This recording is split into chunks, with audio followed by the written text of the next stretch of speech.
ನವರಾತ್ರಿಯ 4ನೇ ದಿನದಂದು ದೇವಿಯು ಕೂಷ್ಮಾಂಡಿನಿಯ ಅವತಾರವನ್ನೆತ್ತುತ್ತಾಳೆ. ಕೂಷ್ಮಾಂಡ ಮಾತೃದೇವತೆಯ 4ನೇ ರೂಪವಾಗಿದೆ.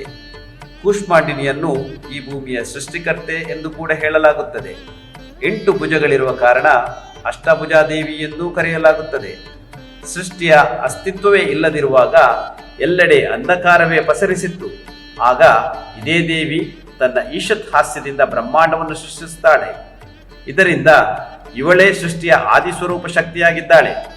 ಈ ದೇವಿಯನ್ನು ಈ ದಿನದಂದು ಭಕ್ತಿಯಿಂದ ಪೂಜಿಸುವುದರಿಂದ ಸಕಲ ರೋಗಗಳು ಮತ್ತು ದುಃಖಗಳು ನಿವಾರಣೆಯಾಗುತ್ತದೆ ಎಂದು ಪ್ರತೀತಿ ಇದೆ.